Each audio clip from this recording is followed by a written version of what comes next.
E quando Deus decidiu ser homem, ele quis passar pelo útero materno, porque o útero é a casa, é a matriz, né, de onde todas as coisas saem. Peraí, vamos devagar aí, padre, agora. Deus, aí agora ficou complicado agora. Deus desejou ser homem.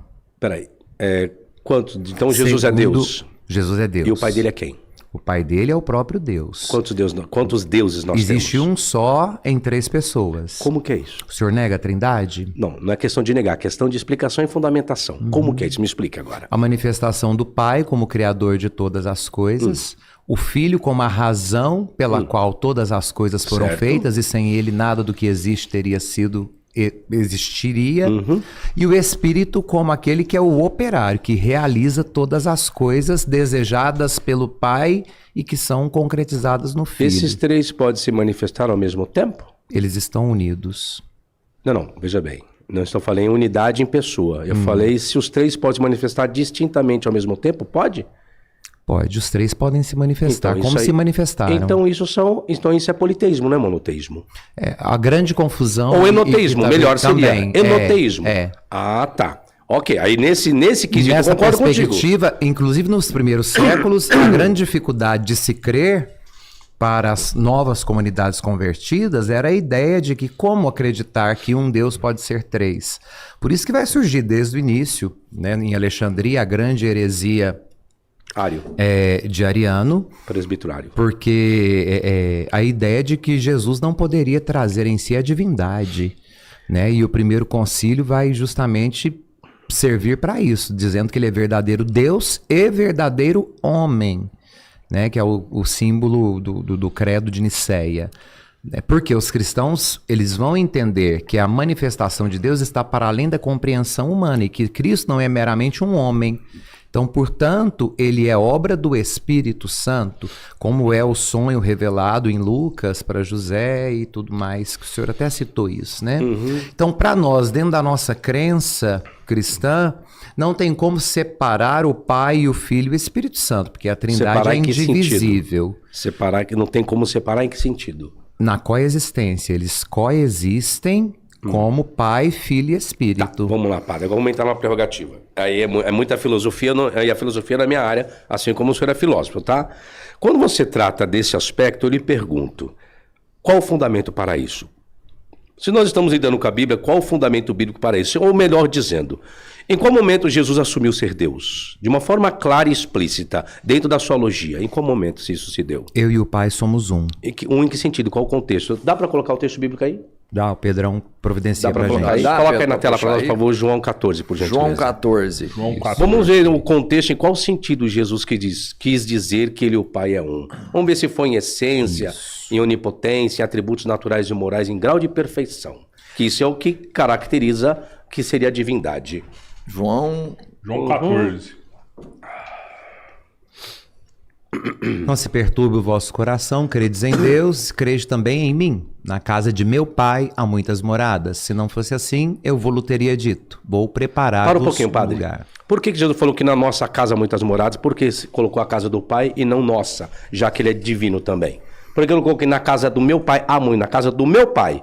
Por que não colocou na nossa casa muitas moradas? Se não fosse assim, nós vos teríamos dito, iremos preparar-vos lugar. Por qual razão, então, ele colocou do Pai e não a nossa casa? Primeiro porque ele está ensinando que o Pai é nosso.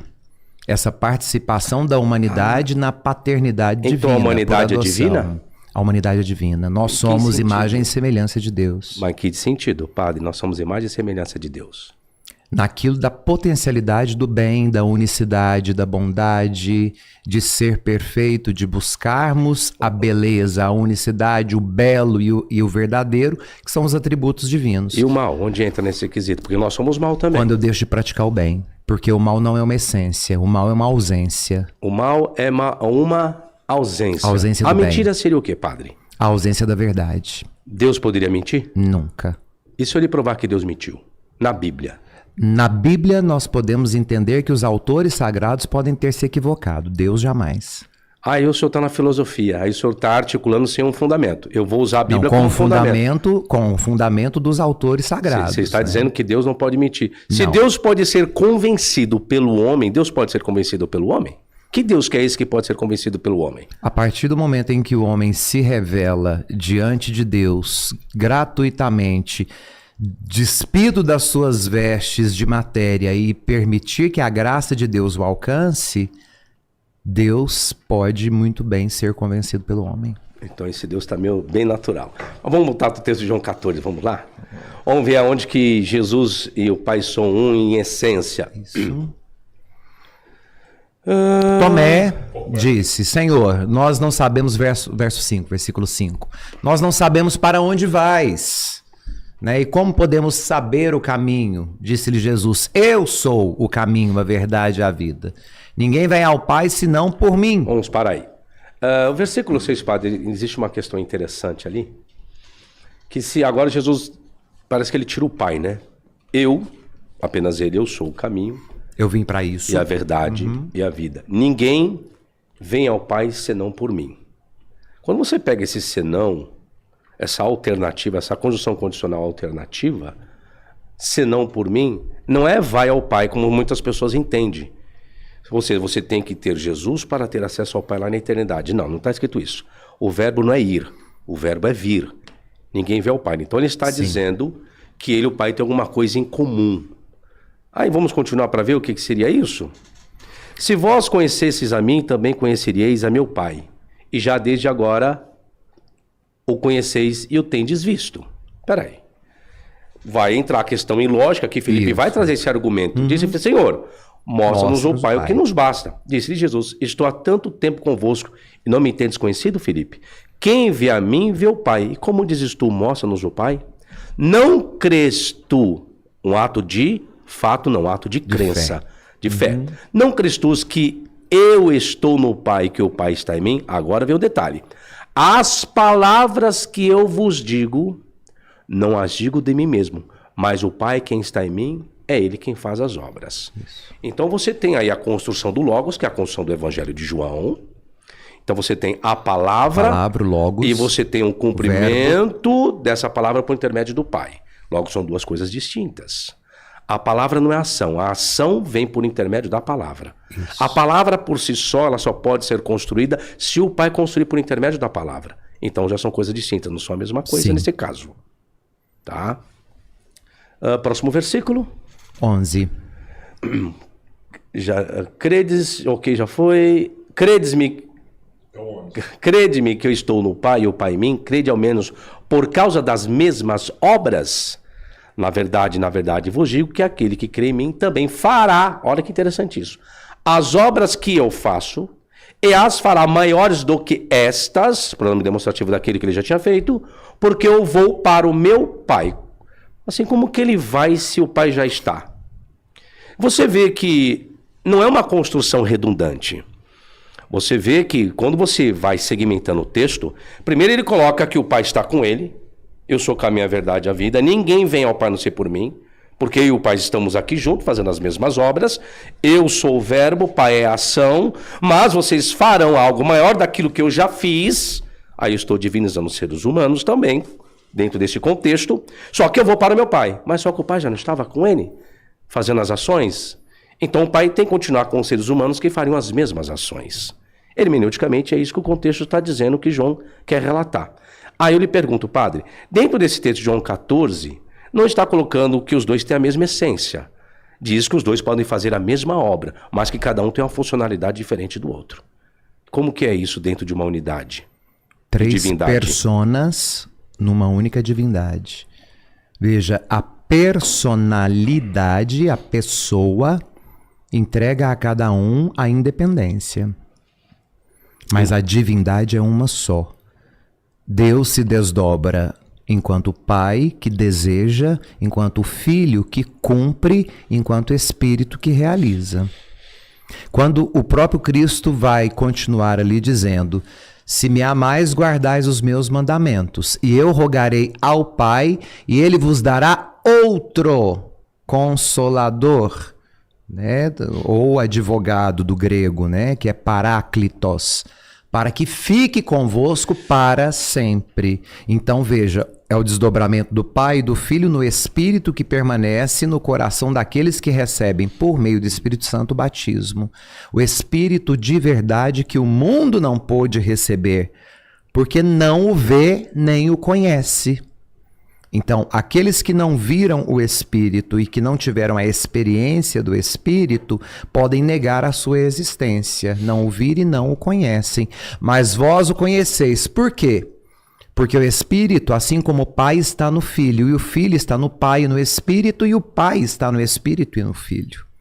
Então, essa aliança que é ininterrupta entre Pai, Filho e Espírito é a aliança trinitária que nós contemplamos na pessoa do Filho que foi dado a conhecer, porque assumiu a matéria humana e se tornou gente como a gente. Então, no Filho, nós temos a presença do Pai, o rosto humano da divindade. No Filho, nós temos o rosto divino. Através do Filho, nós temos na humanidade o rosto divino de Deus. Então, o que nós pregamos é que no Cristo nós temos as duas manifestações: o rosto humano de Deus e o rosto divino do homem.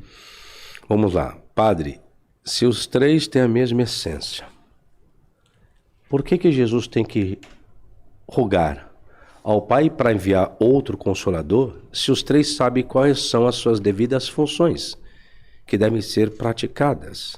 Logo, não existe razão de eu solicitar algo daquilo que todos já sabem o que tem que ser feito.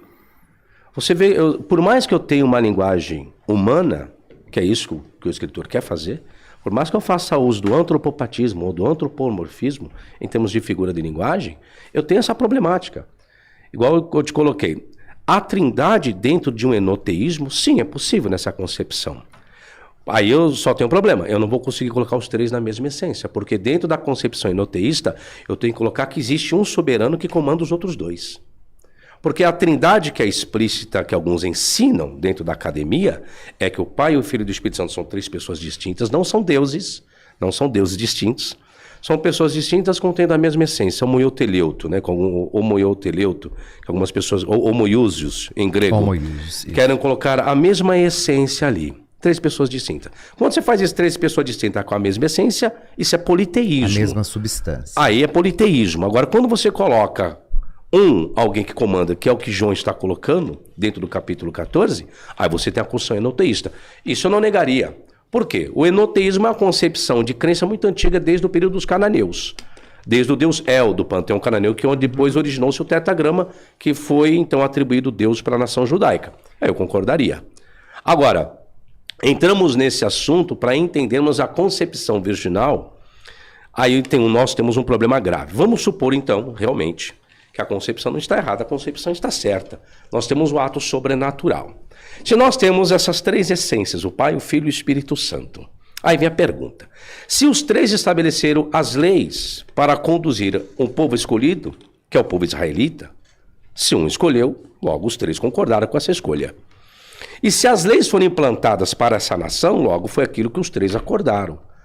Aí se torna confuso porque os três deram leis, aí ao mesmo tempo alguém vai e quebra essa lei. Ou seja, Maria era noiva de José. É o relato bíblico. E se ela apareceu grávida, existe um peso muito grande dentro da lei, que aí nesse caso ela teria que ser apedrejada. Aí vem a pergunta: então o Espírito Santo foi e quebrou a lei que ele mesmo estabeleceu? E como que depois Deus pode exigir algo legal mediante a humanidade se eles mesmos, os três, quebraram a própria lei que eles mesmos criaram e desenvolveram? Como que se faz dessa forma? Quem cria a lei são os homens para justificar as suas atitudes, né? Inspirados, obviamente. Agora você pode entrar na hermenêutica e saiu da filosofia. Que nós temos que entender, e o senhor sabe bem disso, né? E para quem tem em casa, que é interessante a gente explicar isso. Quando nós falamos, né, que a lei é criada por Deus, nós estamos atribuindo esse poder humano como se Deus tivesse manipulado a história para favorecê-lo. E nós precisamos entender que o código que é criado pelos homens, ele é um código muito mais constitucional e civil do que um código divino. Porque ele precisa de trazer luz para esse povo que estava se formando no deserto. Então, tanto a primeira lei quanto a segunda lei, o Deuteronômio, vão nos trazer claridade sobre aquilo que as tribos precisavam manter como verdade para que sobrevivessem unidas numa terra nova. Eles vão entrar numa terra nova, que eles vão chamar de prometida, e era preciso ter uma lei comum a todos eles. Então cria-se aos pés do Sinai a primeira lei, e depois do exílio da Babilônia isso tudo vai ser ressignificado, né? E ali vai surgir então essa ideia que pode beirar a ideia da divindade politeísta, porque todas as comunidades até então eram politeístas e, curiosamente, baseada em 3 divindades, né? Desde o Egito até a Nova Canaã, o Israel pós-exílico. E quando Deus se manifesta na pessoa do Filho por meio da ação do Espírito Santo, ele quer colocar um fim a tudo isso.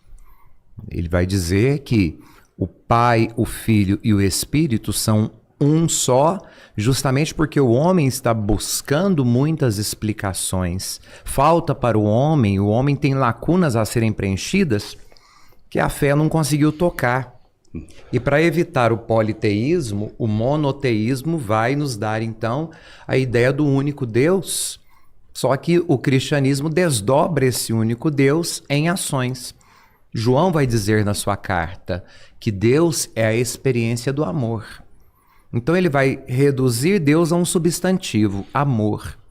E nós sabemos que no grego existem palavras diferentes para designar o que é Deus. Então quando João nos diz Deus é amor, ele está dizendo não o substantivo que recebe a ação. Ele está dizendo que Deus é um verbo, é amar. É a atitude de levantar-se do seu lugar e ir ao encontro do outro para fazer com que o amor aconteça. Então, Deus não pode ser visto como substantivo, né? O grego vai deixar isso muito claro para a gente. Então, Deus é amor, mas a partir do momento em que você ama. Portanto, Deus é verbo, Deus é amar. Então, a manifestação de Deus se dá naquilo que nós fazemos quando nós imitamos o Cristo, que diz, eu vos dou um novo mandamento, amai-vos uns aos outros como eu vos amei. Então aqui nasce o mandamento do amor como a justificativa para chegar a Deus, que é Pai, por meio do Filho. Só que só se pode amar aquele que está pleno do Espírito Santo. Só pode fazer as obras do Cristo aquele que está pleno do Espírito. Por isso que ele diz, e farão obras maiores. Por quê? Porque conheceram a essência de Deus, que é o amor. Então, a partir dali, você vai realizar coisas maiores. E nós vamos usar isso na Igreja Católica, inclusive, para justificar a comunhão dos santos, que é negado dentro do protestantismo, né? Como que pode, né? Vão fazer obras maiores do que essa que vocês viram na minha presença. Por quê? Estarão cheios de mim. Estarão cheios daquele que o Pai vos enviará, o outro Consolador, ou o Paráclito, o advogado. Vocês estarão plenos dele. Por isso que após essa passagem nós vamos ter tudo o que acontece, se desenvolve da morte e ressurreição de Cristo, a sua ascensão aos céus, e quando ele volta, vem aquilo que nós professamos no credo, né? Creio no Espírito Santo, Senhor que dá a vida e que procede do Pai e do Filho.